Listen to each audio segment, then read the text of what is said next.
en línea que será moderado por Carolina Botero. Damos entonces la palabra a Carolina. Buenas tardes. Bueno, muchas gracias por quedarse con nosotros. Vamos ahora a hablar de un tema muy interesante y bueno, y que nos afecta a todos nosotros como usuarios y usuarias de Internet.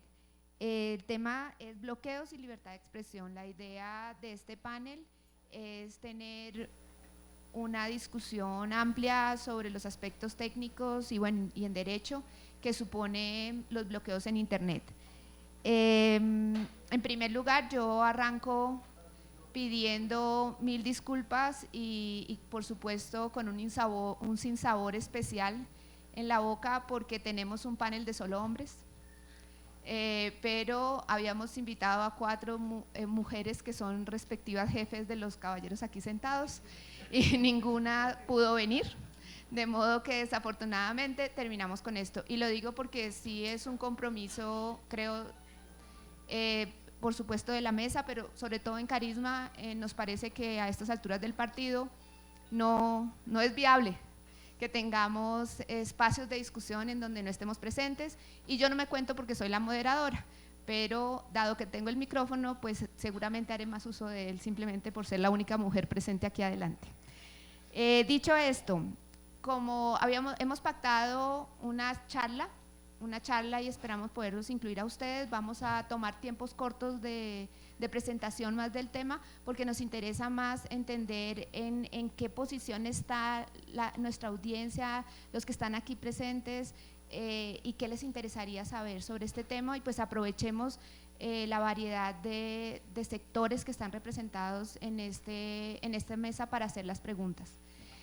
Yo voy a hacer una pequeña introducción, empezando con la idea pues de que Internet, o la promesa que nos hizo Internet de ser una herramienta para democratización del conocimiento, en donde cualquier persona tiene la capacidad de interactuar y ponernos al nivel de una, o sea, si tengo un blog, puedo hacer lo mismo potencialmente que el tiempo.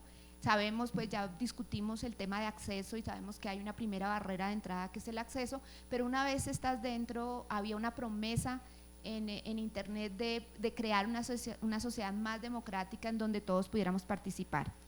Esto se ha venido resquebrajando de muchas maneras, pero sí que es importante que pensemos que ese instrumento en buena medida habla de un instrumento democrático, porque permite o potencializa la libertad de expresión, y la libertad de expresión no solamente como la capacidad que tengo como individuo, como persona, de expresar lo que pienso, de hablar, de hacer escuchar mi voz, sino también de encontrar la información que me permite aprender, pero también formarme.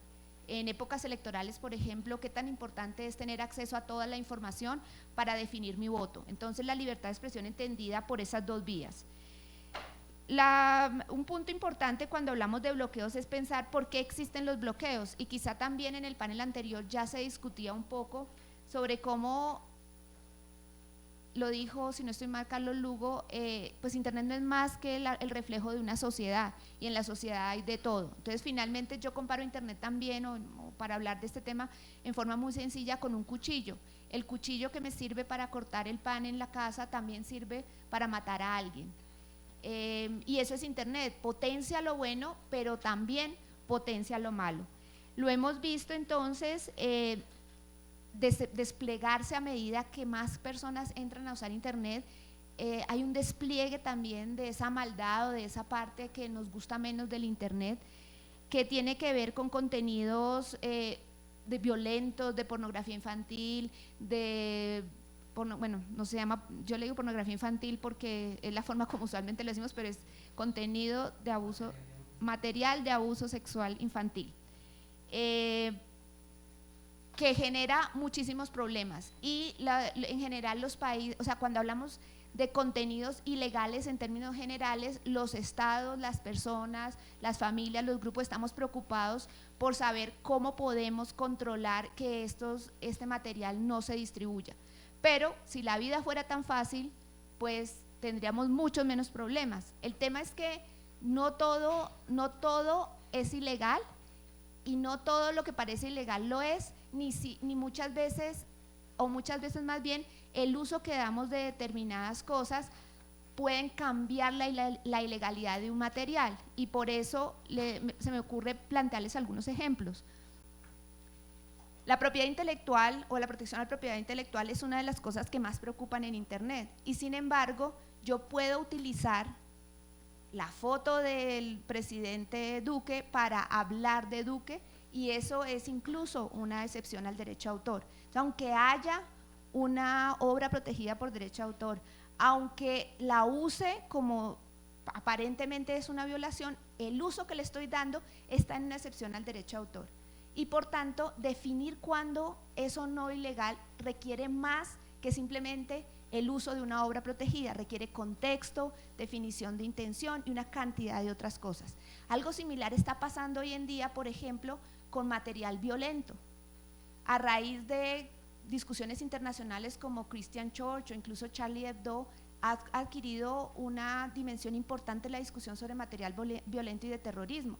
Y sin embargo, pensemos que en Ecuador, a los que protestaban, a las comunidades indígenas que protestaban, en redes sociales les bloquearon un montón de contenido porque era violento.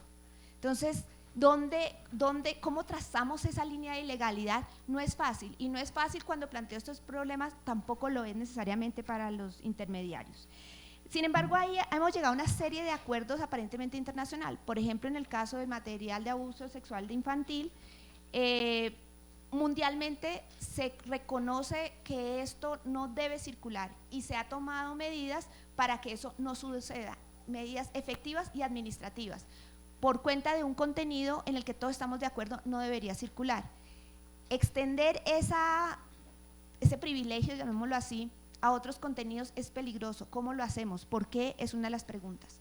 Otro tema importante a discutir en este contexto es cómo se hacen estos bloqueos y quién los hace. Y ahí adquiere relevancia el rol del intermediario. Los intermediarios son esas empresas o personas que nos permiten hacer lo que hacemos en Internet, y hay muchos tipos de intermediarios, hay clasificaciones de 17 tipos de intermediarios. Me parece particularmente interesante la de David Cage porque está pensado desde una óptica de derechos humanos, y en ese sentido plantea como que hay diferencias entre los intermediarios de buscadores, los intermediarios de la infraestructura o ISPs, los intermediarios que ofrecen alojamiento, las redes sociales, hay diferentes tipos, y esa diferencia es importante porque el rol que ellos tienen cambia, porque la forma como hacen las cosas cambia, la responsabilidad que tienen es otra, y sobre todo concentrémonos ahora en pensar en contenido generado por usuario, porque casi siempre en estos problemas de libertad de expresión y redes sociales estamos pensando en muchas zonas grises, y de nuevo, no es lo mismo el contenido que genera el tiempo, por ejemplo, y la forma como lo hace, al contenido que aparece en Twitter o en Facebook. Es importante hablar de un concepto como la neutralidad de la red, porque la neutralidad de la red nos recuerda que los intermediarios no deben filtrar ni bloquear ni nada el contenido, que deben ser neutrales permitiendo que el contenido fluya. Ahora bien, eso tiene pues también sus matices. Se permite las restricciones por motivos de tráfico, y sabemos que los intermediarios hacen restricciones o quisieran o les permiten, o hay una cantidad de temas en mercado, pero seguramente las que nos vamos a ocupar en esta mesa son las vinculadas con órdenes del Estado, es decir, cuando el Estado dice vamos a controlar el material de abuso sexual infantil, está dando una orden para que el intermediario deje de ser neutral frente a ese material. Y quizás por ahí, digamos, vamos a hablar sobre todo del tema de los estados, porque si no se nos ampliaría mucho la discusión. Finalmente, generar preguntas como ¿quién queremos que tome esas decisiones? Porque finalmente, cuando hablamos de controlar contenidos, estamos hablando de libertad de expresión sin duda. ¿Y esto quién lo debe hacer? ¿Una empresa? ¿El Estado por cuenta de los jueces o por cuenta de una entidad administrativa, por ejemplo?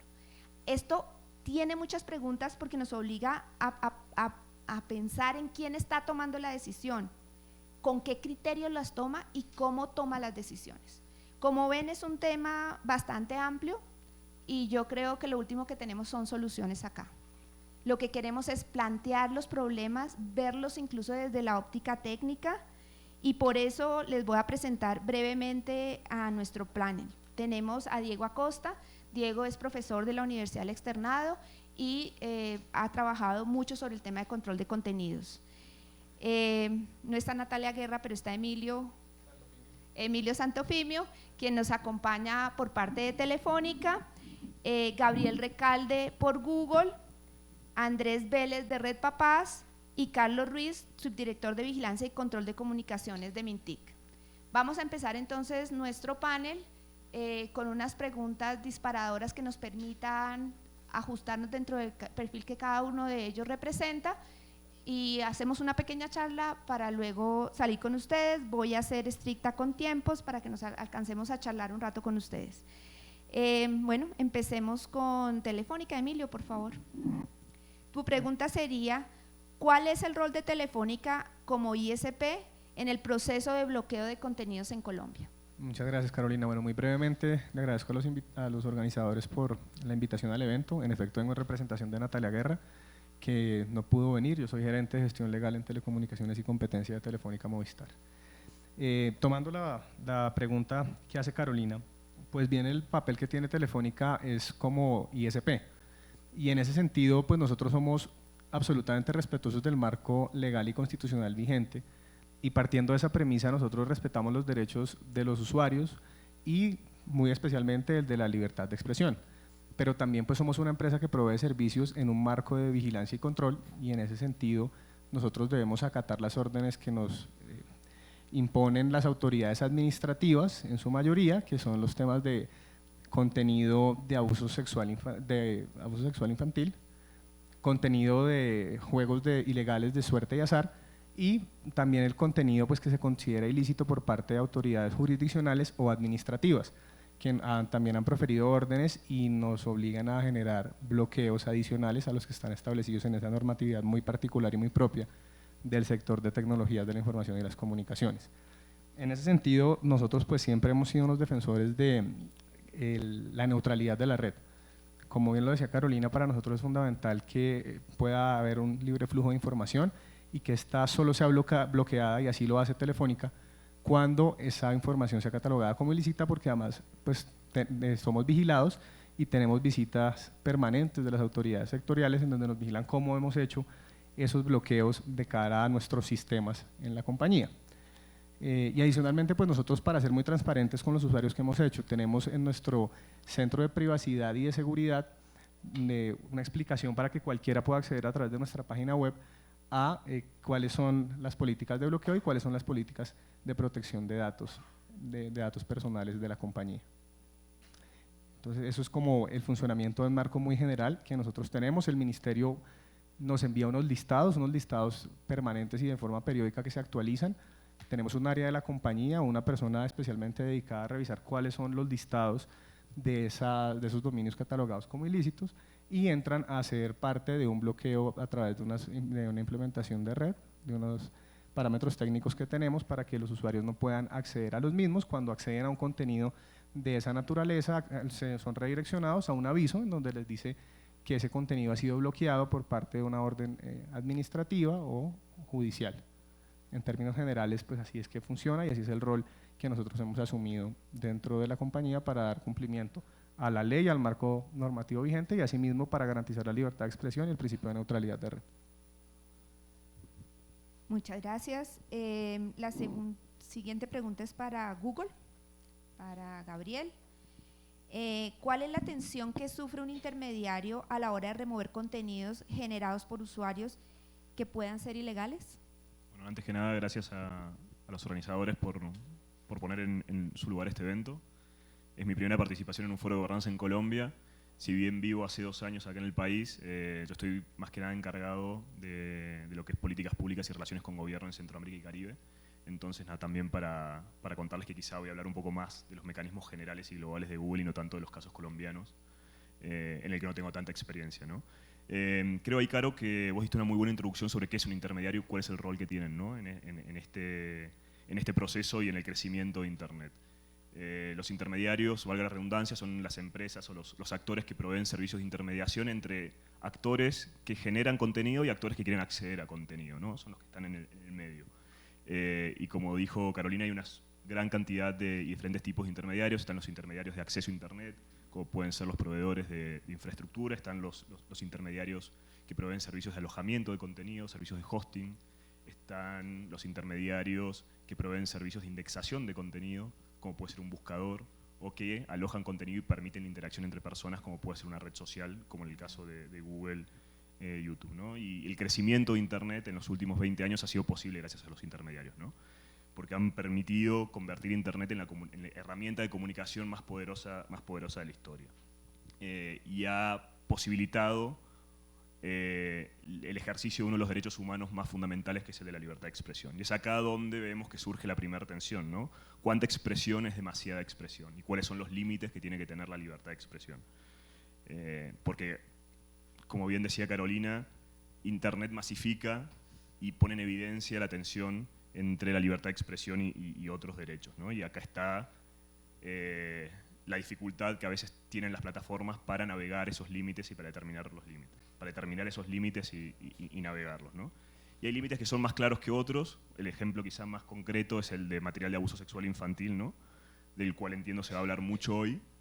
Es un tipo de contenido en el cual hay consenso de que es un material ilegal, que es un material no deseable, y por eso desde las plataformas tecnológicas, cada vez que se detecte ese tipo de contenido, se remueve inmediatamente y se trabaja con las autoridades para dar lugar a las investigaciones, ¿no?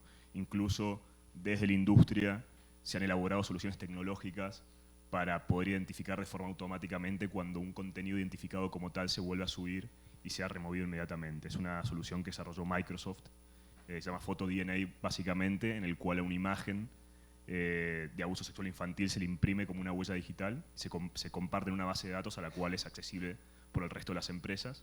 Entonces cada vez que se vuelve a subir, los sistemas detectan automáticamente que esa imagen ya corresponde a este tipo de material. Pero cuando hablamos de otro tipo de contenido, como puede ser, por ejemplo, no sé, contenido difamatorio, cuando se puede hablar de contenido de extremismo político, de contenido violento, ahí los límites no son tan claros, porque empiezan a jugar muchas otras variables que dependen, que hacen al tipo de contenido y la intención de ese tipo de contenido, ¿no? Cuestiones como el contexto, valoraciones culturales, sistemas legales propios o incluso interpretaciones subjetivas hacen que identificar ese tipo de contenido sea más complejo, ¿no? Entonces la posibilidad de implementar sistemas automáticos de detección o remoción es más complicada. Muchas gracias, están pero finitos con el tiempo, no me ha tocado decir nada. Pasemos a hablar ahora con Carlos Ruiz, subdirector de Vigilancia y Control de Comunicaciones de Mintic. Ya hemos visto un poco como la óptica o la forma como funcionan de manera muy breve dos tipos de intermediarios diferentes. Entonces la pregunta al Mintic sería ¿cuáles son los problemas que actualmente justifican regulaciones de bloqueos de contenidos en Colombia y cuál es el rol de las autoridades de control como las funciones que tiene el Ministerio TIC? Bien, gracias. Yo de pronto sí me extiendo un poquito, me haces una ceñita cuando me falten 30 segundos y trato de cerrar la idea. Lo primero, tal vez voy a retomar varias cosas que ya ha dicho tanto Carolina como los demás panelistas que han hablado hasta el momento. Pero lo primero es poner sobre la mesa que actualmente hay en la ley establecido un principio de neutralidad en Internet. Como lo decía Carolina, no hay restricción para el acceso a contenidos por parte de los usuarios. Ese mismo artículo, el artículo 56 de la Ley del Plan Nacional de Desarrollo que salió en 2011, dice que… Sí, acá, aquí, me pongo así. Ese mismo artículo dice que las empresas que ofrecen planes, paquetes para acceder a Internet puede diseñar soluciones a la medida, lo cual no se entiende como una restricción al acceso a contenido. Y ese mismo artículo lo que establece es que lo único que por ley tiene la posibilidad de ser bloqueado es lo que tiene que ver con pornografía infantil, que en la ley 679 del 2001 se llama material de abuso sexual infantil. Entonces también retomando un poco lo que decía Telefónica, las empresas que proveen el servicio de acceso a Internet tienen la obligación desde esa ley de 2001 y digamos reforzado por lo que establece este artículo 56 de neutralidad en Internet, de llevar a cabo el bloqueo de las URLs, de las direcciones que hospedan, alojan contenido o que llevan a contenido de pornografía infantil. En la práctica, ¿qué pasa? Nosotros, el Ministerio, para verificar el cumplimiento de esas obligaciones por parte de las empresas que proveen el servicio de acceso a Internet en Colombia, hace unas visitas de verificación periódicamente. Visitamos a cada una de las empresas, verificamos con un listado que también se comentaba que, digamos, ese lo elabora la DIJÍN con el apoyo de par de ONGs que son muy activas en este tema en Colombia, y se verifica que ese listado es de conocimiento únicamente de parte de las empresas que proveen el servicio de acceso a Internet. Se ha entendido que esto es para proteger que cualquier persona lo conozca y que puedan reaccionar pues muy rápido a tener direcciones diferentes que no estén en el listado. Verificamos que ese listado en efecto se esté cumpliendo el bloqueo, y cuando no sucede, para, digamos, los proveedores del servicio de acceso a Internet, que son frente a los cuales el Ministerio verifica el cumplimiento de obligaciones legales, reglamentarias y regulatorias, se inician procesos administrativos de sanción. ¿Sí? ¿Así? Así, con esta mano así. Entonces, ahí es una descripción muy general de lo que hacemos como Dirección de Vigilancia y Control en cuanto al cumplimiento, la verificación del cumplimiento de esta obligación. Entonces, general, libertad para el acceso. La situación particular, material de uso sexual infantil, digamos que hay un esfuerzo a nivel global por evitar que se difunda ese contenido. ¿Listo? Entonces, para aterrizar un poco ya con la pregunta, con ese contexto, tú decías, pues, ¿qué es lo que tenemos que atacar? Entonces tenemos que atacar la protección de los derechos. En este caso, la protección de los derechos de los niños, de los menores de edad, que ahí hay cero impunidad. La protección de otro tipo de derechos, entonces el derecho al buen nombre, el derecho a la libertad de empresa, por ejemplo. Ahí ya hay algunos casos donde hay tensiones entre esos derechos y es un poco más borrosa la línea que se tiene que entender cuándo se cruza o cuándo no se cruza. Pero la razón de ser principal del bloqueo, pues trayendo de pronto el ejemplo que ponía Carolina de el cuchillo que puedo utilizar para cortar el pan o tal vez para hacerle daño a otra persona, es evitar que el acceso a Internet se utilice pues, para cosas en las cuales se afectan los derechos de las personas. Y creo que tú hacías otra pregunta, ¿no? ¿Y cómo lo podemos hacer, no? O sea, ¿cómo podemos hacer que sea eficiente?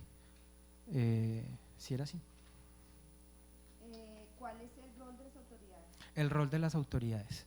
El rol de las autoridades, en este caso, Autoridad de Vigilancia y Control en el sector de tecnologías de la información y las comunicaciones, es verificar que las órdenes que se den, bien sea en la ley, en los decretos, en la regulación, o que las órdenes que den las autoridades que tengan facultades jurisdiccionales, en efecto se cumplan por quienes tienen que cumplirlas. Y tal vez de pronto si ahorita más adelante desarrollamos un poco más el tema, podríamos hablar de quién debería estar realmente cumpliendo qué tipo de obligaciones para que todo esto funcione mejor. Solo una precisión adicional, y es que tengamos presente desde ya que estamos hablando del sector de tecnologías de la información y las comunicaciones en su conjunto, y ese sector de tecnologías de la información y las comunicaciones implica, por un lado, digamos, la red, los cacharros, los que proveen el acceso, los que tienen la infraestructura, y por otro lado, el contenido, ¿sí? El mundo como tal de Internet, los unos y ceros que van viajando por la red. Entonces, tenemos en este momento condiciones, diría yo, claras y definidas para lo que pasa en el mundo de los cacharros. En el mundo de los contenidos vale la pena, digamos, profundizar más. Siquiera Mintic cree que tiene las condiciones en los cacharros. ¿Me puedes, por favor, pasárselo? Lo primero es recordarles, por favor, y darles las gracias a nuestras intérpretes de lengua de señas que están ayudando para que lo que estamos discutiendo acá le llegue a más personas, porque además es la otra mujer que está conmigo aquí adelante.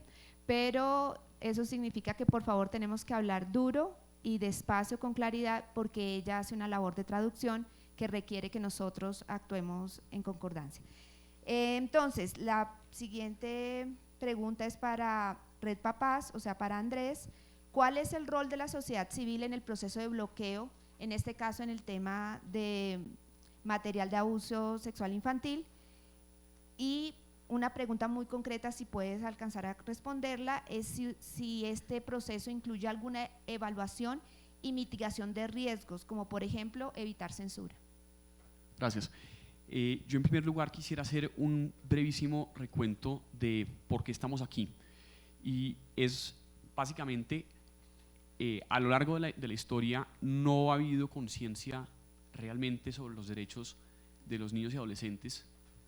Si nosotros vamos a los textos legales en diferentes jurisdicciones, vemos que los niños y adolescentes están invisibilizados, es decir, no hay disposiciones más allá de lo que tuvimos en Colombia en temas de código civil, de cuáles son las medidas para protegerlos, y esto es una concepción realmente nueva que nace fundamentalmente después de la segunda posguerra, en donde hay un nuevo redescubrimiento de la humanidad, donde hay un compromiso por la protección de los derechos humanos y donde hay una redefinición de los niños y los adolescentes como el centro del quehacer público y de todo el quehacer de la sociedad. Y en esa medida, pues Colombia no fue ajena a ese proceso histórico. Nuestra Constitución del 91 cumple con ese compromiso y traslada al centro a los niños, niñas y adolescentes. Y en ese orden de ideas impone sobre los diferentes actores de la sociedad una serie de obligaciones, ¿sí? Hay unas obligaciones del Estado, hay unas obligaciones de la familia y hay unas obligaciones muy importantes de la sociedad civil. La sociedad civil cumple dentro de su deber de corresponsabilidad con el deber de protegerlos y de protegerlos integralmente, de proteger integralmente todos sus derechos. Y esa protección integral implica medidas prontas, ¿sí? Aquí las medidas que se deben adoptar para la protección de los niños no deben ser tardías, deben ser prontas. Y en el ámbito del Internet se ha identificado, pues desde luego, una serie de riesgos a los que están expuestos niñas y adolescentes. En particular, quiero referirme al rol que ha tenido Red Papás como una organización de la sociedad civil que desde hace ya van a ser más de 7 años que tomó el liderazgo en conjunto con algunos de las entidades representadas en este panel y otras que no están, de crear una línea de reporte que cumpliera las funciones asignadas al Ministerio de las Tecnologías de la Información y las Comunicaciones a través de la Ley 679 de 2001, y es de servir de una línea de reporte de esas conductas abominables que a veces en las que Internet puede ser medio para su difusión. Nosotros desde Red Papás hemos trabajado de manera decidida en traer a la mesa, en crear una mesa de gobernanza, en traer una mesa de TIC Infancia, ¿sí? Para discutir estos temas, para alinear expectativas, para buscar puntos de encuentro con los diferentes actores relevantes en la lucha contra este flagelo. Cabe anotar que el material de abuso sexual infantil, ante todo, es una representación de una persona real, menor de 18 años, que está siendo víctima de las peores ofensas contra su integridad. Y en esa medida, no solo es deber de todos los miembros independientes, aquí esto es un delito que trasciende las fronteras, este es un delito que trasciende las fronteras y que involucra acciones. Red Papás trabaja de la mano con el Centro Canadiense para la Protección de la Niñez, con la Fundación InHope, tiene acceso a la plataforma EasyCam para el conocimiento de cuáles son ese material que se está divulgando a través de Internet. En esa medida, lo que ha venido construyendo Red Papás es un esquema que sigue unos protocolos mediante los cuales recibe reportes que pueden llegar bien sea de ciudadanos colombianos o de personas que están en el territorio a través de la aplicación o de la página web, o de plataformas a las que tiene acceso, en las que tiene reporte que una URL específica contiene este material de abuso sexual infantil. Inmediatamente tiene conocimiento, se hace una validación. Red Papás cuenta con un equipo de personas técnicas, algunas de ellas entrenadas por la propia Interpol, para determinar qué se considera, si ese material que se está denunciando cumple con los requisitos para ser considerado como material de abuso sexual infantil. Una vez se hace esa validación, se le comunica a la DIJÍN para que active su propio protocolo y en esa medida alimente el listado de los que administra el Ministerio TIC. Gracias. Y posteriormente sigue lo que todos sabemos.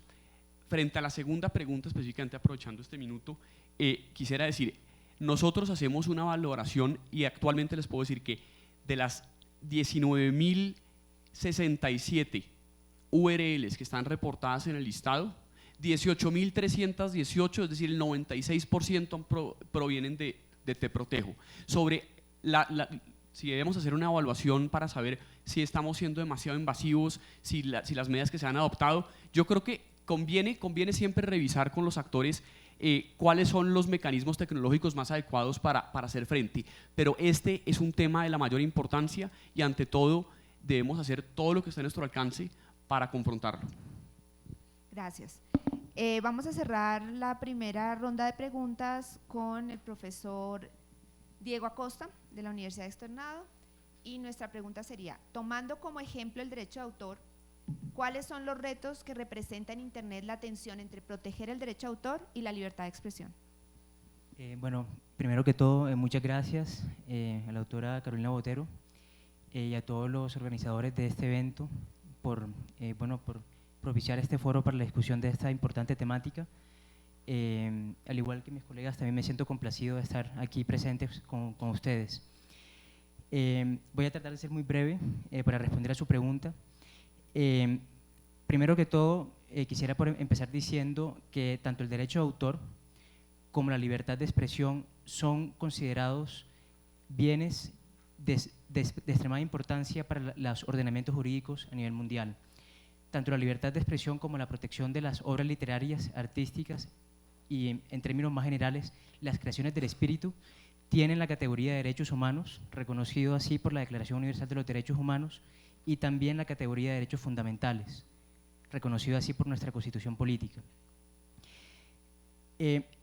Podemos caer en puede pasar o puede acontecer de que podamos ver estos dos derechos o estos dos bienes como incompatibles, como fuerzas que se oponen. En algunos casos puede ocurrir así. Sin embargo, dada esta categoría, esta connotación que se les da de derechos humanos y derechos fundamentales, una manera adecuada de mirarlos es desde el punto de vista de la compatibilidad. Deben hacerse esfuerzos por tratar de que sean compatibles y de buscar de que ambos puedan coexistir en el entorno jurídico de un país. En ese sentido, si bien ambos tienen objetivos o fines específicos por proteger, también es necesario ver que ambos tienen un fin en común. Entonces, si con la libertad de expresión se busca promover la cultura, el acceso al conocimiento, debemos tener en cuenta que si bien el derecho de autor en algunos casos puede verse como un obstáculo para ese fin, otra perspectiva de mirarlo es observando que en la medida que se creen incentivos para la creación de contenidos artísticos y culturales, de esa manera o en ese sentido, va a haber más contenidos y más material para que la libertad de expresión pueda florecer. Bueno, entrando más en materia, a la materia que nos concierne en este foro, en este panel en específico, sobre la remoción de contenidos en Internet a cargo, bueno, que en algunas legislaciones se le indica esta responsabilidad a los prestadores de servicios de Internet, podríamos hacer las siguientes precisiones. Puede haber casos en donde al momento de ejecutar una remoción de contenidos se puede incurrir en una censura a la libertad de expresión si no se toman las medidas adecuadas. Y aquí quiero hacer una especial mención, si todavía hay tiempo. ¿Sí? Aquí quiero hacer una especial mención a la nueva Directiva Europea de Derechos de Autor, que fue proferida, entró en vigor este año. Aún no tiene unos efectos completos en todo el entorno de la Unión Europea, porque la propia naturaleza jurídica de esta Directiva Europea es que tiene que ser traspuesta en el orden interno de cada uno de los Estados miembros. Es decir, cada país de la Unión Europea debe redactar normas, leyes especiales para poder aplicar esta directiva en el entorno nacional. por esa razón aún no está plenamente en vigor al interior de cada uno de los estados. Pero esta nueva directiva senta un nuevo estándar, una nueva responsabilidad para los proveedores de servicios de Internet. En términos generales, lo que señala es que aquellos prestadores de servicios que estén almacenando contenidos cargados por sus usuarios y los pongan a disposición de terceros o del público en general, están incurriendo en un acto de comunicación al público. Al darle esta connotación de comunicación al público, inmediatamente se les está se les está otorgando una responsabilidad o se les está inmiscuyendo en la órbita del derecho de autor. Esto es contrario a lo que acontecía antes, en donde el solo almacenamiento de los contenidos no daba pie para una comunicación al público o para una responsabilidad de derecho de autor. Entonces, en ese sentido, estos prestadores de servicios van a tener que adoptar una postura más proactiva en comparación con el estado de cosas anterior, y van a tener que solicitar autorización para poder almacenar y poder poner a disposición estos contenidos. Esto entonces es una carga superior para ellos. Y no solamente esto, sino que también el hecho o la obligación de tener que garantizar la indisponibilidad de los contenidos ilícitos. Una manera de interpretar esta obligación es que podría tener que implementarse tecnologías especiales de filtro de contenidos. Este tipo de tecnologías pueden acarrear graves cargas para estos prestadores de servicios, y esto puede conllevar a censura, porque estas tecnologías no son totalmente fiables en el estado actual del desarrollo tecnológico actual, y a la vez puede también afectar la libertad de empresa al ser una carga muy onerosa para estos prestadores de servicios. Muchas gracias, profesor. Bueno, este es un primer panorama. Una de las cosas que más preocupa a las organizaciones de sociedad civil cuando hablamos de estos temas es una efectiva afectación de la libertad de expresión.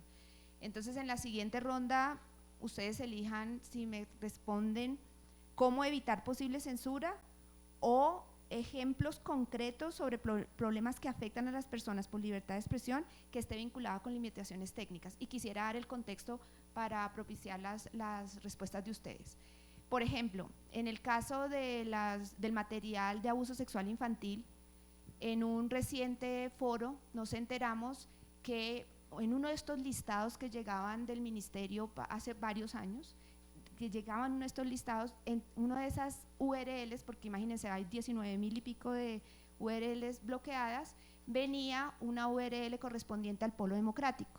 Es decir, es fácil dar una orden y generar un efecto que no es el deseado. Entonces, una de las críticas que nosotros hemos tenido desde Carisma, consistente a la metodología que existe para el caso de la material de abuso sexual infantil, es que no tiene ningún mecanismo de reporte y corrección de un error, que seguramente en este caso pudo haber alguien malintencionado, pero había un error. ¿Cómo deshaces tú eso sin convertirlo en un problema, sin ir a hablar con el gerente o con quién? Entonces, digamos, por ahí van los tiros, llamémoslo así. Yo creo que el sistema que se ha creado para material de abuso sexual infantil ha tenido, y especialmente gracias a la labor de Red Papás, un desarrollo bien amplio. Pero piensen que hoy también en Colombia se bloquea por juegos ilegales, y que ese mecanismo es muchísimo más sencillo y más expedito, a mi modo de ver, que el de material de abuso sexual infantil. Entonces, si estamos generando esos sistemas, ¿cómo hacemos para que tengan estándares de protección de derechos? Porque la libertad de expresión en materia internacional tiene estándares de libertad de expresión. De hecho, eso mismo se lo podemos aplicar a lo que explicaba el profesor en materia de la directiva de la Unión Europea, de derecho de autor de la Unión Europea, porque efectivamente va a imponer filtros. Entonces, ya no va a ser que van a encontrar la violación y van a bajar el contenido después de que fue publicado. No sé cuántos de ustedes han visto que en YouTube quieren ver, por ejemplo, un video y encuentran que el video ya no está disponible en su país. Eso puede ser porque fue bajado por temas de derecho de autor. Si se hace lo que la directiva quiere, va a haber ese filtro que los encuentra, lo va a encontrar antes de que usted lo suba. Y eso es censura previa. Entonces, me pregunto por ahí, ¿cómo hacemos para evitar? ¿Qué podemos hacer? En otro tipo de temas, en términos tecnológicos, lo que se hace, por ejemplo, en el caso de maíz, es dar órdenes de URL. Eso en muchas ocasiones significa que se bajan sitios completos, que ha pasado en el pasado. Y eso es desproporcional, nuevamente en términos de estándares de derechos humanos. Entonces, por ahí es por donde les propongo que discutamos. Yo creo que no vamos a tener, la utopía del Internet anárquico y esa idea del manifiesto de un Internet libre absolutamente, pues ya no existe, eso no va a ser. Nuestros hijos ya no lo van a conocer y tenemos que encontrar mecanismos para efectivamente evitar que ese cuchillo se vuelva una arma blanca y letal. Entonces, empezar a discutir esto y entenderlo puede ser un primer paso. ¿Quién quiere empezar? ¿Emilio? Queda el 5 mismo orden, minutos. pero gracias, yo puedo empezar. 5 minutos. Pues lo que estamos planteando acá es algo que desde Telefónica hemos abordado ya en múltiples oportunidades con lo que tuvimos nosotros hace unos años, que fue el manifiesto digital, que luego relanzamos y que en el cual hemos propuesto también pues una carta de derechos digitales para los usuarios, previendo precisamente esos derechos que deben también ser protegidos. Nosotros entendemos que, y lo hemos visto en las respuestas de muchos de los que estamos acá, hay como unos juicios de proporcionalidad en qué tanto se requiere esa efectividad para generar un bloqueo y qué tanto ese bloqueo puede llegar a afectar otro tipo de derechos que también son de suma importancia para los usuarios y para los ciudadanos. En ese sentido, pues nosotros siempre hemos ido un poco más allá. Nosotros hemos hablado que no solo debemos propiciar la neutralidad de la red, sino también la neutralidad digital, de manera tal que le permita a los usuarios siempre acceder a un contenido de manera transversal, que no tengan algún tipo de limitaciones por temas diferentes a simplemente a qué red pertenecen. Entonces eso es algo que quisiéramos siempre dejar muy posicionado porque lo hemos expresado así desde el grupo Telefónica. Adicionalmente, pues mirando esa ponderación de derechos, nosotros consideramos que este tipo de bloqueos deben ser como una última ratio. Es decir, no debe ser tan fácil poder acceder a un bloqueo porque son más los riesgos que se pueden generar en algún punto, sin que ello quiera decir que, por ejemplo, en los temas de abuso sexual a menores, pues no sea algo absolutamente importante, deplorable y que deba ser bloqueado de forma expedita. Pero también hemos visto que en el país hay ahora una proliferación de autoridades que quieren tener facultades de bloqueo, o que, por ejemplo, hay autoridades jurisdiccionales o administrativas que en uso de medidas cautelares innominadas, establecidas en el Código General del Proceso, empiezan a sacar decisiones para bloquear contenidos. Cuando son medidas cautelares, además que pues, por su misma naturaleza no han tenido una resolución definitiva del pleito. Entonces puede haber un bloqueo y perfectamente dura un bloqueo de 2 años, que es todo el tiempo que dura el litigio o la actuación administrativa, para después decir, no, me equivoqué y levanto el bloqueo. Y en cuanto a otra pregunta que hacía Carolina, que es muy importante, es qué tipo de errores o de problemas hemos visto en este tipo de bloqueos, pues se dan en los listados, por ejemplo, que se puede presentar, por ejemplo, que hacen un bloqueo de una dirección y esa dirección ese bloqueo no es efectivo porque tiene algunos caracteres especiales o porque simplemente con un cambio, pues ya breve en esa dirección, pues simplemente implica otra nueva dirección y ya no está bloqueada. Eso lo vemos recurrentemente y por eso creemos que el bloqueo debe ir al foco, dónde está alojado ese contenido, dónde se está generando ese tipo de contenido para que ese bloqueo sea efectivo y eficaz. Y por último, pues nosotros consideramos también que hay un riesgo muy importante y también lo mencionaba Carolina, pero lo hemos visto desde el lado de Telefónica y es que se puede llegar a ordenar por parte de un juez de la República un bloqueo y ese bloqueo puede afectar un sitio que tiene otro tipo de contenidos que son legítimos, que son legales. Entonces es desproporcionado porque por un contenido que podía bloquearse de otra manera, se está bloqueando toda una, por decirlo así, plataforma o página que tiene contenidos de naturaleza lícita y legal. Entonces sería desproporcionado y generaría en algún momento, o podría llegar a generar en algún momento, más afectación a derechos que garantía de lo que estaba buscando corregir. Gracias, Emilio. ¿Quién quiere continuar? Carlos me pareció que lanzó la mano. Acá. Lo primero es, lo dije hace un rato, pero lo quiero volver a decir, es como Dirección de Vigilancia y Control, tenemos la obligación de hacer cumplir lo que esté vigente. Digamos, ya desde el punto de vista de ciudadano y escuchando un poco los comentarios, lo hablábamos incluso antes de empezar este panel, probablemente haya mejores maneras de hacer las cosas, pero pues en este momento lo que hay es un listado de URLs en cuanto al material de uso sexual infantil que se tiene que bloquear por parte de los ISPs y pues nosotros verificamos que así pase. Lo que se decía hace un momento por parte de Emilio es, bueno, probablemente bloquear la dirección no sea suficiente. Entonces, cualquier persona que esté, digamos, poniendo a disposición del público este contenido, le cambia una letra al dominio y lo puede seguir difundiendo sin ningún problema. La contraparte de eso es que el mismo NAP de la CCIT ha explicado con las estadísticas que tiene que alrededor del 95-96% del contenido que consumimos en Internet está fuera del país. Entonces, lo que podamos hacer dentro del país en cuanto al contenido es muy poco. Y eso, si pudiéramos hacerlo, porque a lo que yo me refería hace un rato, de que pues en cuanto a el tema de la infraestructura y de los cacharros tenemos condiciones definidas, y a que el contenido, lo que viaja sobre las redes, no, es que nosotros no ejercemos vigilancia y control en el sector de tecnologías de la información y las comunicaciones sobre el contenido. Es únicamente sobre las obligaciones, por ejemplo, en cuanto al régimen de acceso e interconexión, en cuanto, esto lo hace la SIC, pero en cuanto a la protección del usuario y demás, ¿sí? Entonces ahí ciertamente hay retos que se tienen que asumir. Les voy a contar un caso concreto hablando de, bueno, situaciones donde si se bloquea una URL se está impidiendo el acceso a contenido que está bien. En una investigación que ya estaba en etapa de investigación administrativa contra una empresa y se estaba definiendo si se tenía que sancionar o no, resulta que había un contenido que estaba dentro de Facebook. Entonces la pregunta era, ¿esto también es protocolo HTTPS seguro? El listado de URLs que se tienen que bloquear no incluye direcciones con protocolo HTTPS seguro porque es más complejo para las empresas adelantar ese bloqueo, si bien no es imposible. Digamos que no se puede ponderar lo que les cuesta contra, pues, digamos, el efecto práctico que puede tener. Entonces, hablando de este caso concreto de Facebook, materializar una orden de bloqueo implicaba que todos los usuarios de este operador no pudieran acceder a esa red social, a ningún contenido de la red social. Entonces ahí ciertamente se volvía desproporcionado. Pero bueno, les dejo sobre la mesa ese tema de que las direcciones HTTPS no están incluidas dentro del listado de URLs que se tienen que bloquear. Y ya.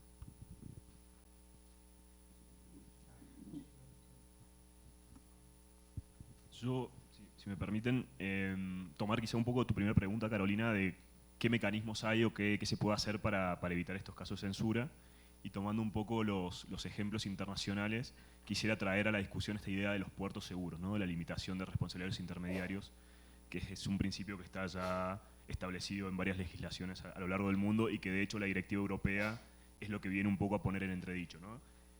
Para quienes no conocen esta idea, básicamente lo que dice es que los intermediarios de Internet no deben ser legalmente responsables por contenido generado por los usuarios en la medida en que cumplan ciertas condiciones. ¿Cuáles son estas condiciones? Primero, que no hayan sido los autores del contenido, o sea, que no hayan funcionado como mero transmisor del contenido y no editores o generadores del contenido, y que una vez que sean notificados de un contenido que es ilegal, procedan a removerlo, ¿no? Y acá está también toda una discusión muy grande sobre cuándo un intermediario o cuándo una notificación es válida, ¿no? O cuándo debería ser válida, si es ante la notificación de un privado o de una autoridad administrativa, o debería intervenir una autoridad judicial que es quien está en capacidad para balancear derechos, ¿no? Haciendo referencia un poco a los problemas y a las tensiones que hay en cuanto a cierto tipo de contenido que es más controversial. Este es un principio que no es algo nuevo de la era digital. Si piensan, por ejemplo, en las fotocopiadoras, que no son responsables por los materiales que los alumnos fotocopian, por ejemplo, o el fabricante de videocassettes, que tampoco es responsable, debería ser responsable por el contenido que los que compran el videocassette hacen o graban en los videocassettes, ¿no? En sí, este principio, que es algo que la industria obviamente apoya, porque provee garantías jurídicas y evita los incentivos a la autocensura. Si ustedes piensan en cualquier tipo de intermediario que se pueda ver legalmente responsable por cierto contenido que puede o no puede ser ilegal, lo más probable es que el intermediario censure por defecto, para evitar el riesgo de ser legalmente responsable. Entonces, esta idea y este principio lo que hace justamente es darle garantía jurídica o seguridad jurídica de que no va a ser responsable por ese contenido. Este principio, por ejemplo, está, bueno, una de las legislaciones que han sido como pioneras en esto son Estados Unidos, obviamente. La sección 230 de la CIDEA lo incluye. En América Latina tenemos los ejemplos del Marco Civil de Brasil, que también incluye este principio. Panamá, así misteriosamente, también tiene una ley de comercio electrónico que incluye una provisión de limitación de responsabilidad de los intermediarios. Chile, para casos de propiedad intelectual. Y en el caso colombiano, si bien no hay una legislación propia que materialice el principio, sí hay varios fallos judiciales que van en ese sentido. Uno de los más famosos, si no me equivoco, es el caso con el tiempo, ¿no? De Gloria contra el tiempo, donde establece que las plataformas no son responsables por el contenido generado. ¿Alguno de los que...? Vale, primero el profe y luego tú. Bueno, sí, yo, dado que una de sus preguntas estaba dirigida al tema de las tecnologías de filtro y cómo posiblemente estas se pueden venir a implementar con motivo de la entrada en vigor de la directiva europea, bueno, yo quiero hacer varios comentarios al respecto. Primero es que el texto aprobado de la directiva europea no hace una mención explícita de una obligación de establecer tecnologías de filtro. En principio, cuando el texto de esta directiva se empezó a discutir en el seno de la Unión Europea, los primeros borradores sí hacían una mención explícita del término de tecnologías de filtro. Sin embargo, debido al debate y al lobby de varios grupos, el concepto como tal fue suprimido. Lo que sucede es que, dado el literal de las obligaciones que esta directiva está imponiendo, como por ejemplo el de garantizar la indisponibilidad de contenidos que hayan sido específicamente señalados por sus titulares de derechos, muchos dicen que la manera de poner en práctica o de ejecutar esta obligación en última va a ser la implementación de una tecnología de filtro.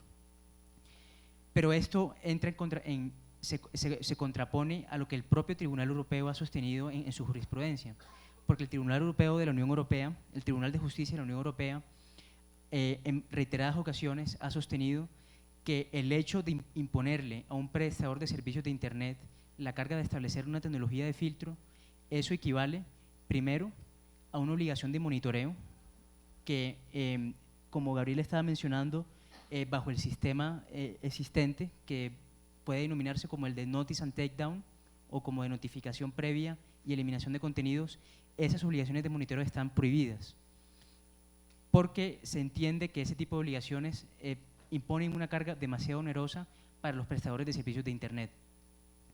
Y lo segundo, y esto a su vez entraña una vulneración a la libertad de empresa, al derecho a la libertad de empresa de estos prestadores de servicios de Internet. Y lo segundo que ha sostenido el Tribunal Europeo es que estas tecnologías de filtro, bajo el estado actual de desarrollo tecnológico, no son completamente fiables. Dado el alto número de datos que manejan estos prestadores de servicios, es muy fácil de que se incurra en el error de que se evite la carga de contenidos que son autorizados o que se suban contenidos que han sido declarados como ilícitos. Entonces, no hay una garantía de que efectivamente estas tecnologías de filtros van a funcionar como se espera. Y bueno, para finalizar, también ha habido reproches o críticas desde el punto de vista económico al nuevo sistema que se pretende establecer con la directiva europea. Y es que la dinámica o los canales de visibilidad o de transmisión de contenidos han cambiado para la industria musical, para la industria literaria. En esta época, muchos de los artistas musicales, intérpretes, compositores, autores de obras, a ellos les favorece la labor que están actualmente realizando los prestadores de servicios de Internet, porque estos prestadores de servicios de Internet se convierten en una ventana para darles mayor visibilidad a sus diferentes actuaciones. Entonces, en ese sentido, no siempre la existencia de un prestador de servicios de Internet va a entrañar un desmedro o una afectación económica negativa para estos artistas o productores de contenidos. Por el contrario, es una oportunidad para realzar más su exposición al público y aumentar el número de sus ventas. Muchas gracias. Sí, Andrés. sí, yo quisiera agregar lo siguiente. En primer lugar, hacer referencia a el reconocimiento de la importancia del Internet dentro de la sociedad. Asimismo, el principio de neutralidad como elemento para asegurar el libre tráfico de ideas, ¿sí? Sin embargo, aquí quisiera hacer y también asimismo la importancia de garantizar y de proteger la libertad de expresión como piedra angular del sistema democrático, ¿sí? Sin embargo, creo que es importante hacer unas diferenciaciones que son necesarias. En primer lugar, hay ciertos eventos que constituyen auténticas excepciones a esos principios, ¿cierto? A esos derechos. El caso específico del material de abuso sexual infantil es uno de ellos, y creo que sobre eso hay acuerdo internacional. Hay discrepancias eventualmente sobre los rangos de edad de los menores de 18 años que pueden considerarse que están en esta situación. En el caso colombiano, pues hay una claridad que ese material es ofensivo y constituye un delito tratándose de personas menores de 18 años. Entonces, con esa claridad y un poco que constituye también una excepción a la libertad de expresión, como bien lo ha sostenido la Corte Constitucional, pues es importante destacar que este fenómeno merece un tratamiento específico, ¿sí? Y este fenómeno se presenta, es un fenómeno de carácter internacional, y en Colombia contamos con las normas para adelantar los bloqueos correspondientes, que entiendo el bloqueo es un mecanismo disruptivo, y eso tenemos que tenerlo en cuenta y tenemos que asegurar que su implementación sea siempre la más efectiva, la más adecuada, que no comprenda más allá de lo que debe comprender. Eso es un tema importante.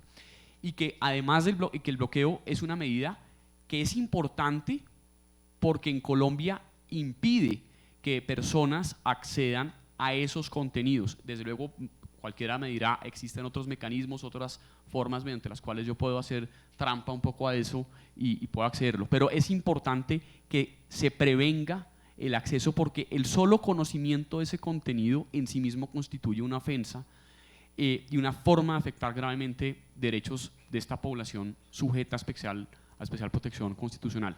Entonces, simplemente para resaltar la importancia de este trabajo, reconocer que obviamente no solo el bloqueo, al mismo tiempo que se adelanta, es decir, en Colombia no tenemos hasta el momento conocimiento de que se encuentra alojado material de este tipo, pero eso no quiere decir que tengamos certeza de que no lo haya, ¿sí? Y eso es importante saberlo siempre y tener siempre prendida la alarma de que tenemos que tener protocolos de desmonte que sean efectivos y que estemos en capacidad de cumplirlos, y que sean fruto de un concierto y que seamos, como digo, capaces de cumplirlo.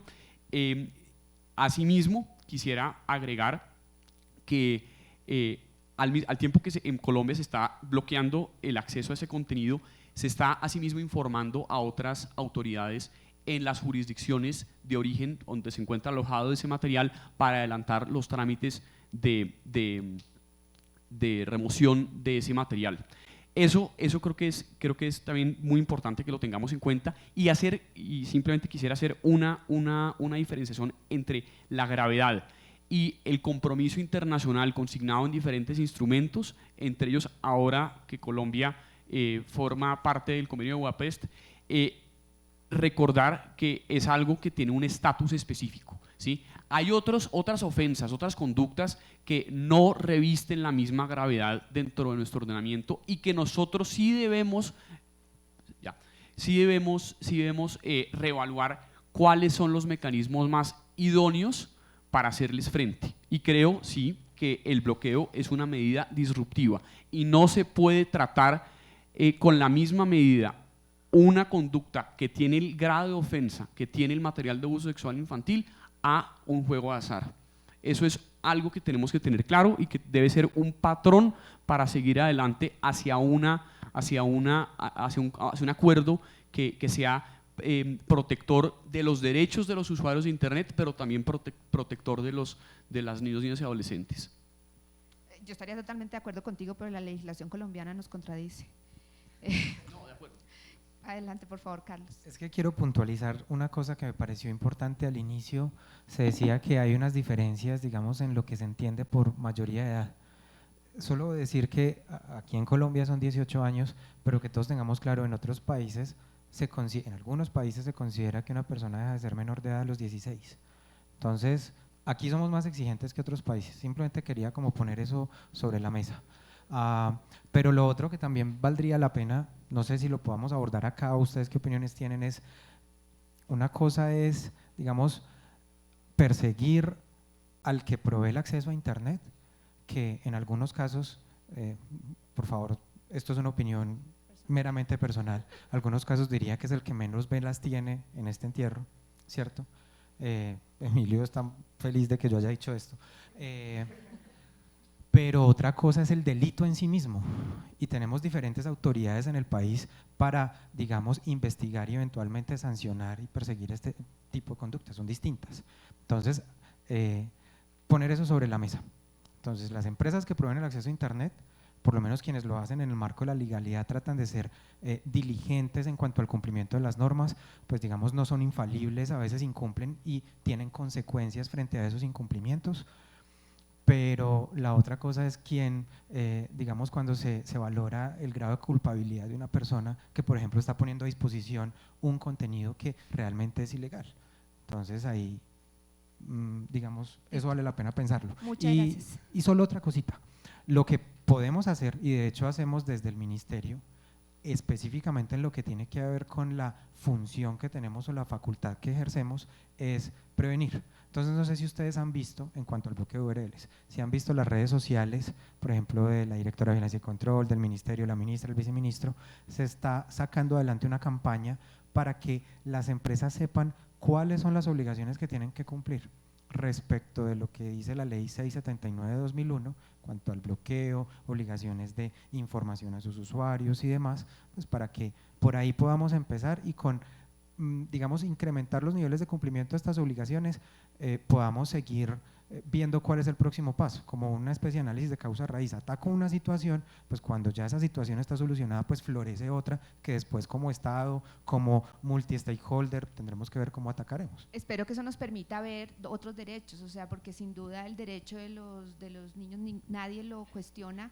pero creo que se ha puesto tanto énfasis en eso que se ha dejado de ver los demás derechos con soluciones que podría ser tan fácil como abrir una línea de queja, que eso no tendría mayor problema. Yo no quisiera que ocupáramos más el tiempo sin abrir a preguntas para que aprovechemos los últimos 20 minutos. Si les parece, tomemos 3, 4, 5 preguntas de una y las respondemos porque nos quedan 20 minutos. Si los hay, si no, yo sigo. Yo también soy como Carlos Lugo, yo también puedo seguir. Le tomo la palabra en lo que decía frente al responsable en el bloqueo del contenido. Pues el contenido es de quien lo emite, lo crea, pero también existen ciertas responsabilidades indirectas. Vamos a ponerlo con un ejemplo para poder formular la pregunta. Si una persona llega a un motel, abusa sexualmente de un niño, no podemos decir que el dueño del motel no es tan responsable. Debe tener unas funciones garantistas tanto como para prevenir que esto pase, como para cuando esto pase, cómo nos ayudas a investigar. En el caso de los proveedores de servicio, no es que sean responsables, pero sí deben tener una accountability, una responsabilidad demostrada frente a cómo ustedes hacen para evitar o prevenir o ayudar en una investigación. Como abogada me he visto en estos casos de pornografía infantil, de abuso, de sextorsión, cuando me siento frente al fiscal y me dicen, es que el proveedor no me ha enviado la información, es que una persona tiene una SIM card que cualquiera la compró y funciona sin haber revisado quién es la identidad del que compró el chip, porque yo puedo comprar un chip ahí en la esquina y venga y subo pornografía y a mí la empresa, el operador, no me generó un bloqueo. Entonces, pensando esto por muchos años, porque he trabajado mucho el tema de pornografía infantil y he visto madres llorando que dice, vea, es que a mi hija la violaron y transmitieron eso por internet vía streaming, ya para que ya lo borraron, pero es que quedó ahí. Y el dolor más grande no fue que fue abusada, el dolor es que todo el mundo lo vio y que otra gente lo compartió y que nos sentamos frente al fiscal donde yo he tenido prácticamente que buscar medios de comunicación para llegar con una cámara de diferentes medios y sentarme frente al fiscal y decirle, oye, ¿y usted por qué no ha bloqueado eso? Entonces también existe una responsabilidad frente al bloqueo, pero yo prefiero bloquearlo, no retirarlo, pero que quede bloqueado un tiempo, porque nosotros en derecho tenemos una premisa, que es mejor, dicen algunos, que es mejor dejar libre al inocente que condenar al culpable, pero en este caso yo se lo invierto. Prefiero bloquear algo que parece ser que sea un contenido bueno antes de que se siga difundiendo algo como una violación de un abuso sexual de un menor que se transmitió vía streaming. Fue un caso que yo estuve involucrada manejándoles desde la perspectiva legal y fue muy duro. Verlo como abogado fue muy duro. Entonces, vi mucho la negligencia de operadores. Entonces, mi llamado es y mi pregunta es, ¿cómo ustedes hacen esa responsabilidad demostrada tanto para evitar que estas cosas pasen como para ayudar en la justicia cuando uno tiene una madre ahí llorando? Vamos a tomar Bueno, varias. en esto. Vamos a tomar varias, Emilia. Espérate.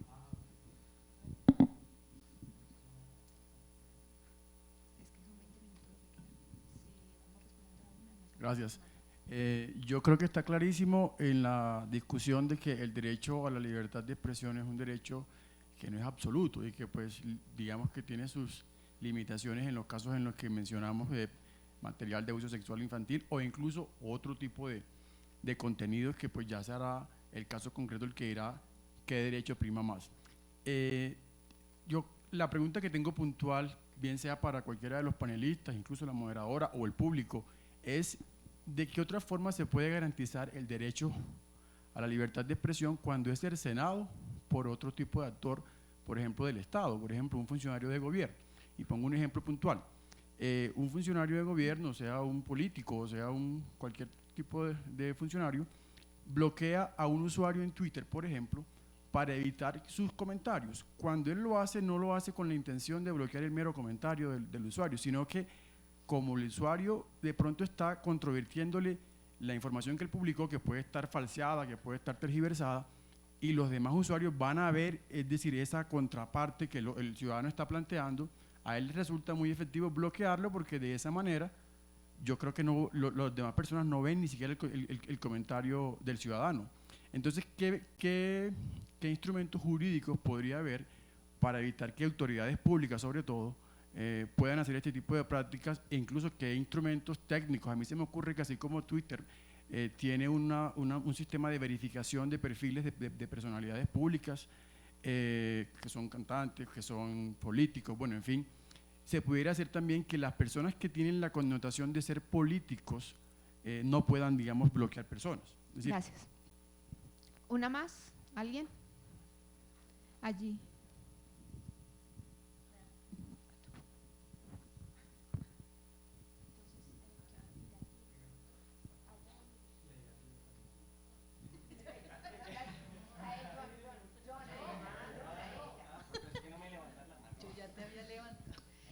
Arriba y luego tú. Arriba, por favor. La pregunta es para el doctor Carlos Ruiz de Vigilancia y Control. Es una pregunta como específica, ¿no? ¿Ustedes cómo ejercen la vigilancia y control en el tema de los anónimos? Lo digo porque específicamente en una emisora comunitaria que hay en mi municipio, a un anónimo se le ocurrió colocar una queja sobre un supuesto mal funcionamiento en la emisora. Y resulta que sí nos investigaron y nos hicieron una cantidad de cosas y era basado en un anónimo. Entonces queda uno, dice uno, bueno, y esos anónimos siempre han perjudicado mucho ese tema porque a veces en cosas judiciales le ponen, no es prohibido que colocar una denuncia de manera anónima, pero también hay anónimos que perjudican enormemente unos procesos como nos sucedió a nosotros en el caso de la emisora comunitaria, basados en una queja que puso un anónimo y fue mucho lo que nos pusieron a voltear por temas que no eran reales. Gracias. Tú, por favor, y responde. Sí, muchas gracias, Carolina. Yo trabajo para una organización que es Internet Society, en la cual estamos trabajando mucho el tema que nos convoca hoy, los bloqueos en Internet. Rápidamente, porque pues no hay tiempo, para nosotros el bloqueo debe ser la última medida ante un proceso de este tipo, porque para no violar pues todos los derechos de libertad de expresión y derecho a la información. Entonces, el bloqueo es la última medida. Y segundo, esa medida debe ser proporcional, ¿sí? El Internet no es solo el IPS, y realmente hay otros actores como realmente donde se aloja el contenido, los CDNs, donde también se provee contenido, donde en realidad es donde hay que atacar inicialmente. La otra cosa es que una vez se hace el bloqueo, se genera una falsa sensación de seguridad como si este delito no se fuera a volver a hacer. Entonces la policía en realidad va subiendo esta lista de IPs, que ya van 20.000, el de pornografía y el de coljuegos, y realmente al final no se hace nada, se termina este procedimiento, se bloquea la página, pero el delincuente sigue. El único consenso internacional es de pornografía infantil, pero cada vez los países vamos adoptando más bloqueos. Ahorita en el Congreso está surgiendo una ley de seguridad ciudadana en la cual se quiere hacer unos bloqueos preventivos en caso de que haya una sospecha en un proceso jurídico. Entonces, ¿a dónde nos va a llevar esto? Si tenemos la neutralidad de la red, no podemos seguir bloqueando e inventando más excusas para seguir bloqueando. Definitivamente el ISP no es el que debe bloquear, en algunos casos muy específicos, a menos de que él sea el que aloje el contenido, pero por lo general está en sitios como Google, Facebook, otras cosas que son en realidad los que deben mirar una estrategia para bloquear el contenido. Y por esto es importante ver estas medidas de proporcionalidad para que cuando afectemos o bloqueemos una página, no bloqueemos al resto de la gente. Hay muchas más cosas, pero digamos que este es como el principio general. El bloqueo es la última medida y ojalá no se haga, sino que se tomen otras medidas como las que decía Carolina, una línea, se culturice a la gente, pero no puede ser solamente un tema de política y de lobby para que a ver a quién les bloqueamos o a quiénes no. Entonces, pues, este es un llamado a la reflexión para este Muchas tema. gracias. Entonces, Emilio primero, dime. Sí, Emilio, no más. Bueno, hay varios temas, pues con respecto a la última intervención nosotros estamos de acuerdo, es decir, somos solo uno de los agentes de todo lo que veíamos, como bien decía Carlos, es un fenómeno de multi-stakeholder, entonces hay, digamos, responsabilidad que puede estar alojada en varios agentes y de alguna manera entiendo también la aproximación de la Autoridad de Vigilancia y Control porque va a hacer cumplir la ley, pero de alguna manera por lo que sea fácil, porque está el principio de territorialidad de la norma, no debe ser lo ideal o el deber ser de las cosas, es decir, que la responsabilidad recaiga sobre el ISP exclusivamente porque tiene una autoridad de vigilancia y control, pues parece excesivo y un traslado de responsabilidad que no necesariamente es el escenario ideal. En otro punto que, una de las preguntas, la primera, me quisiera referir a, pues nosotros como compañía hemos participado muy activamente en la protección precisamente de los derechos de los menores. Tenemos una fundación que además trabaja constantemente para desarrollar políticas de protección de menores, para enseñarlos a desarrollar sus derechos de forma de vida en el mundo digital, a la apropiación digital de la mejor forma y a tener una responsabilidad precisamente en ese uso. Entonces eso también es parte de la accountability que tú mencionabas que nosotros hacemos. Además, como lo explicaba en un principio, nosotros tenemos en nuestras políticas de seguridad también, en donde exponemos cuáles son los motivos de bloqueo, por qué se bloquea y qué debe cumplir la compañía, y eso está a disposición de cualquier persona que quiera consultarlo en nuestra página web. Pero adicionalmente, pues tenemos una serie de normativas que también nos lleva a generar siempre un cumplimiento adicional y que es bastante vigilada de forma diligente aquí por las autoridades de vigilancia y control. Entonces eso es como a lo que quería referirme en esos dos aspectos, pero cada vez que llega una orden judicial nosotros la acatamos, tenemos un área dentro de la compañía exclusivamente dedicada a eso porque no es un caso, son múltiples los que llegan y no son solo de abuso sexual a menores de edad, también es información de otro tipo de delitos y nosotros debemos vernos abocados constantemente a estar enviando información a las autoridades, que pues eso ya es incluso materia de otro panel bastante más extenso, como bien lo hemos visto con Carolina. Y un punto adicional era sobre los proyectos de ley. Yo lo mencionaba también en una de mis respuestas anteriores, y es que ahora gran parte de las autoridades quieren entonces tener la facultad de bloquear, de ordenar un bloqueo, y eso es excesivo y parte de una ponderación de juicio de valor tal vez equivocada, y también parte como de una premisa de la facilidad, de que es lo más sencillo, pero no casi que parar una falsa sensación de seguridad y no perseguir finalmente la fuente del delito, sino ya se bloqueó, bueno, entonces como que ya se solucionó el problema de alguna forma, y tal vez esa no es la forma de aproximarnos al problema real. Gracias. Gabriel, ¿vas a contestar la de Twitter como red social en general? La de Twitter no puedo opinar pero de Twitter, pero sí quería… como red social en general. Quería comentar el tema de que también desde Google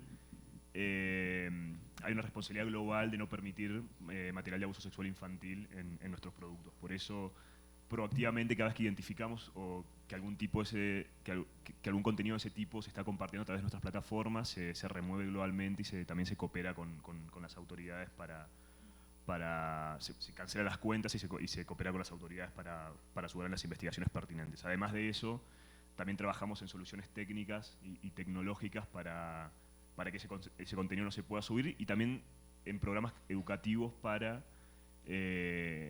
prevenir que haya víctimas de ese delito, ¿no? De hecho, acá en Colombia hemos trabajado mucho con Red Papás, hemos también lanzado una solución técnica en nuestro buscador, cada vez que hay una búsqueda de material de pornografía infantil sale una advertencia sobre la ilegalidad del contenido y recursos de ayuda y de denuncia para denunciar ese tipo de contenido. Entonces creo que en eso no hay dudas de que es un tipo de contenido que no es deseable, que no queremos en nuestras plataformas y en el cual estamos dispuestos a colaborar para llevar a los responsables a no sé si a veces, no sé si estarían ustedes de acuerdo conmigo que a veces lo que falta es llegar a donde es, y es parte de la complejidad de las redes sociales, parece que son inalcanzables, pero particularmente con contenido de abuso sexual infantil, realmente todos ellos actúan muy rápido. Me parece que a veces puede ser más complejo con otro tipo de contenido que podría ser para nosotras, por ejemplo, en el caso de las mujeres, igualmente grave, y donde como no es infantil,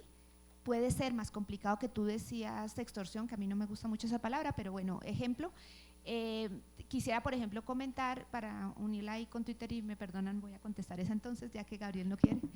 Entonces, el tema de la sextorsión, ¿por qué? Porque a veces, por ejemplo, no siempre la solución es salir a bloquear. Ha pasado que las mujeres, por ejemplo, reciben la información a través de una de las redes sociales, incluso mensaje directo, y la impresión que les da y lo que sucede es tan horrible que borran, incluso cierran la cuenta. Momento de cerrar la cuenta, las plataformas no pueden recuperarla y ellas se quedan sin la prueba para iniciar procesos. Entonces, digamos que es un tema mucho más complejo de lo que parece. Doy una publicidad. Nosotros tenemos dentro de un proyecto internacional de varias ONGs, en Carisma hay una cosa que se llama acoso online, donde en diferentes países hemos intentado mirar la legislación que existe para atacar el caso, porque a veces también hay la falsa idea de que tenemos que salir a legislar, y eso también es peligroso. Tenemos muchas herramientas y podemos usarlas, pero evidentemente es un reto nuevo, los jueces, los abogados tenemos que trabajar en eso y ampliarlo. En cuanto a Twitter, la pregunta que hacía el señor, en varias jurisdicciones ya ha habido decisiones en torno a eso, a que un político no puede bloquear a los usuarios debido a su figura pública. En Colombia todavía no hay decisiones en ese sentido, pero podría haber la interpretación. Personalmente creo que eso podría ser exagerado. Me parece que solamente si esa persona solo usa el Twitter como para esos efectos, si es su cuenta personal, es decir, creo que hay demasiadas opciones. Si realmente usted puede llegar a esa información por otra vía, creo que él también tiene derecho a tomar decisiones. A veces la violencia, digamos, como que plantearnos también la violencia que recibe la gente puede ser muy fuerte, pero si efectivamente la persona, por ejemplo, está tomando decisiones administrativas por ahí, si hace una serie de cosas que la configuran como una ruta pública oficial, podría ser. Lo que pasa es que la decisión la va a tomar un juez. No sé si existe alguien más que quiera decir algo. Listo. Pero tú eres Maritza, ¿verdad? Marta, es que quiero entender lo que dijiste al final. Por favor, Carlos, tú no hablas duro, te toca hacer así como los cantantes. Quiero entender lo que dijiste al final del lobby y de que unos sí y otros no. ¿A qué te refieres con eso? Pues que el único consenso internacional que hay es el de el tema de pornografía infantil o temas de abuso sexual infantil. Los otros, aquí en Colombia y en otros países, cada uno inventa un nuevo tipo para bloquear. Lo que es ilegal en un país, en otro pueda que no lo sea, ¿cierto? Entonces depende de qué tan, para que a usted le acepten eso en una regulación, es porque hay un lobby para poder lograr que la regulación le deje a usted bloquear y pueda dar esa orden a las entidades pues en este caso las ISPs. Entonces, esta proliferación de que cada uno se inventa cómo bloquear porque a él le sirve económicamente o socialmente, pues lleva a que cada día se bloqueen más páginas y la neutralidad de Internet sea afectada. Entonces creo que debe haber un consenso nacional de que el bloqueo no es la primera opción, es la última. Entonces, lo primero es decir que la neutralidad en Internet de Colombia no se está viendo afectada por el bloqueo de las URLs de material de uso sexual infantil, porque el mismo artículo 56 de la ley 1450 prevé esa excepción y cero impunidad contra lo que es material de uso sexual infantil. Lo segundo es, bueno, es que parte de lo que tú planteas, Emilio, de pronto entonces lo abordó en su pregunta, pero yo tal vez lo había entendido un poquito diferente. Sin embargo, lo que tiene que ver con el incumplimiento de las obligaciones legales, reglamentarias y regulatorias a cargo de los vigilados, y eso va un poco en línea con la pregunta que tú hacías del tema de la emisora de radio, cuando hay procesos administrativos de investigación, se garantiza siempre el debido proceso. Entonces hay unas etapas procesales donde los investigados tienen la posibilidad de probar su inocencia y la autoridad, pues digamos la figura de juez, tiene que garantizar que cuando efectivamente haya una conducta que tiene que ser sancionada, pues esté probado, ¿sí? O sea, ahí no hay, pues, digamos, la posibilidad de que esta función de imponer sanciones pueda hacer, discúlpeme la expresión tan coloquial, a la topa tolondra. Listo. Pero pues había entendido un poco la pregunta por ese lado y hago un poco esa claridad. Entonces, en el caso que tú comentabas de las denuncias anónimas, en la misma línea que comentaba, cualquier situación que sea puesta de presente por un ciudadano, sea a título personal, otra empresa, que también se hacen denuncias entre las empresas, a título de empresa, o las denuncias que son anónimas, tienen que ser por lo menos tratadas por la Autoridad de Vigilancia y Control, en este caso el Ministerio, con toda la seriedad del caso. Entonces, lo que inicia en algunas situaciones de denuncia es recabar información. A veces lo que sucede es que crean una cuenta de correo, dicen, vea, es que verifique esta empresa que no está haciendo el pago adecuado de contraprestación y el Estado está dejando de percibir lo que tiene que percibir. Entonces, a veces hay situaciones como respondemos a ese correo diciendo, señor anónimo, por favor, infórmenos con un poco más de detalle el objeto de su denuncia, situaciones de modo, tiempo y lugar que puedan ser más específicas para nosotros iniciar una verificación. La situación que comentaba la señora que hizo la pregunta, creo que fue en un programa, emisora de radio, una persona llamó y dijo, hagan tal cosa, ¿sí? ¿Es así lo que tú comentaste? No, ella dijo que pusieron una queja, ella es de una radio comunitaria, alguien puso la queja y actuaron e investigaron, Sí, y eso les exacto. generó a ellos una cantidad de problemas frente a una queja que ella considera fue pero pues, entonces no completa. lo que digamos tuvo que haber sucedido, esto no es vigilancia y control de comunicaciones, vigilancia y control de radio, sin embargo aplica transversal para las 3 subdirecciones que componen la dirección de vigilancia y control. Lo que tuvo que haber sucedido es primero eso, haber tenido información preliminar que permitiera después, bien sea adelantar una visita en sitio a la emisora, pues ustedes, o si directamente se tenían los motivos suficientes para iniciar un proceso administrativo de investigación, pues seguramente se adelantó, como te digo, con la garantía del debido proceso y con la presunción de inocencia hasta que se demuestre lo contrario. Más Entonces, o menos, Carlos, más o menos lo que yo entiendo es que toda queja, incluso anónima, se revisa, y si llegaron al grado de que hubo la investigación fue porque tuvieron algún indicio de que la queja podría ser real y por tanto la movilizaron. Si hubiera sido algo tan solo vago, no lo habrían movilizado. Eso es básicamente si lo que es una entiendo. mera especulación sobre la cual no tenemos evidencia para mover el aparato estatal y adelantar la investigación, seguramente no se hubiera hecho. Si en tu caso, discúlpame, si en tu caso eventualmente hubo la imposición de algún tipo de sanción, amonestación o una sanción económica, probablemente lo que sucedió es que se comprobó la comisión de una No, infracción. lo que entiendo es que precisamente hace queja porque le tocó incurrir en todos los gastos de una investigación que terminó en nada, y por eso se queja el anonimato. Ok, entonces seguramente, digamos ahí en ejercicio de la garantía del debido proceso, Le estaba lo poniendo que sucedió atención. es que se comprobó que no había una situación que sancionar y se ordenó el archivo de la investigación. Bueno, pues ¿alguien más tiene así algo que le...? Porque estamos interponiéndonos entre el almuerzo y ellos. Entonces, mil gracias. Solamente recordarles que en el piso de abajo está la exposición, el Glassroom, que busca mostrarles cómo la privacidad es un bien que nos puede ser arrebatado en cualquier momento por las redes sociales. Un saludo, por favor visítenla y quédense con Pilar, que está aquí, alcen la mano. Pilar, por favor, Pilar les puede contar más sobre ella porque yo no, o sea, claro que no. Muchísimas gracias. Mañana, en torno al Narrar el Futuro, que es un festival de audiovisual de Creative Commons, durante la mañana de 9 a 12 en el auditorio de CTU, vamos a estar hablando de temas de concreto, en este caso, bloqueos y youtubers. Muchas gracias. Muchas gracias a nuestra moderadora Carolina y a los panelistas. Los invitamos a la casa externadista a la pausa del almuerzo, donde nos servirán el almuerzo y regresaremos a las 2:30 de la tarde para iniciar con el panel Los retos del trabajo en la era digital. Gracias.